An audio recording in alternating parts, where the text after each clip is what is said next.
big deal is that the incarceration is supposed to be the punishment, not torture within the incarceration. And also, we tend to, as a society, have a strong lack of compassion, that we are all capable of harm, and we are all redeemable. We all are able to be rehabilitated. Mm-hmm. Jody or Tamika, do you have anything you'd like to add to that? Again, Jody and Tamika, you're also on. I do.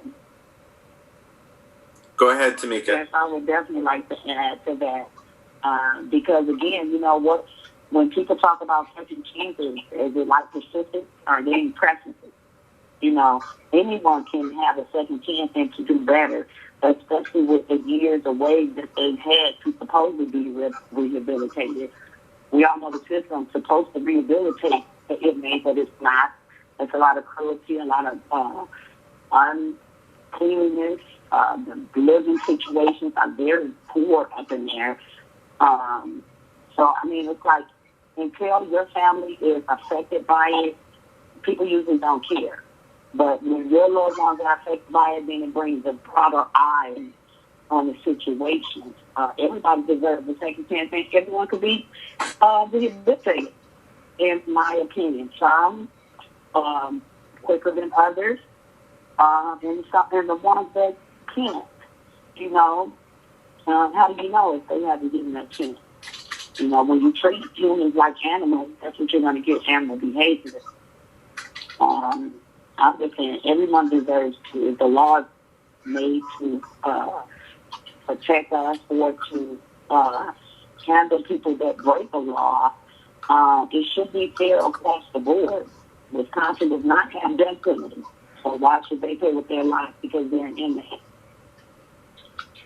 That's right. Jody, would you like to add anything? Yes, I'd just like to say, kind of like what both ladies have said. They are in there, yes, because of a crime they committed, and they are paying for what they've done. They shouldn't have to pay with their lives. Also, like I said, Wisconsin is not a death penalty state, but yet this is a death sentence for many. And my son didn't ask to have the autoimmune disorder, but he got it when he was incarcerated for the lack of the medical attention and was told several times that he was faking it. We just need for people to understand, yes, what they've done to get in there. They understand that. They know what they've done wrong. They're trying to rehabilitate themselves, but they're not getting any kind of rehabilitation until 4 to 6 months before the release date. And instead of rehabilitating all the while that they're incarcerated, that's just not happening. But like I said again, and the other ladies, they are paying for their crimes. They shouldn't have to pay with their lives. So yeah, I agree with everything that you all have said. I have traveled the country doing plays about prison abolition, and I've gone to, criminology conferences and things like that. So I try to sometimes also use some other sorts of arguments with people who have those detractions. And I've had these conversations many times, and I think a lot of people don't have a very realistic understanding of what prison is and how it works and how it functions in our society. The number of people who are actually, like the number of crimes that get reported, and then of the ones who get reported that, go all the way through to a sentence, and are very low. There are many more people committing any of these types of crimes than are in prison for it. So the people in prison, in very real terms, are the criminals who were unlucky and got caught, while the other criminals are still out here. And it's also true that the prison system, like the vast majority of people, do not have trials. They were not found guilty by a jury. They are, almost everyone in prison is poor. They're disproportionately Black, brown, and indigenous. And so there's the prison system functions as an institution of harm that targets those populations, racialized groups and low-income communities. That's who the prison system attacks, not criminals. It's not. There's the correlation between race and class is much stronger than the correlation between people who have actually committed any crimes.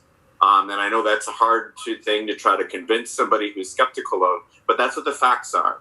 And so I try to enlighten people to the reality of how this system works and what that means and what that comes with. And sometimes those arguments, in addition to the more like emotion-based and like, appeals to justice that the other women who spoke before me all spoke to, sometimes those can be effective. Can I say something? Yeah. Yeah. I was trying to figure out how to say what you just said so eloquently. It is the poor, and I think the prison is used as a way to funnel those that are not productive enough.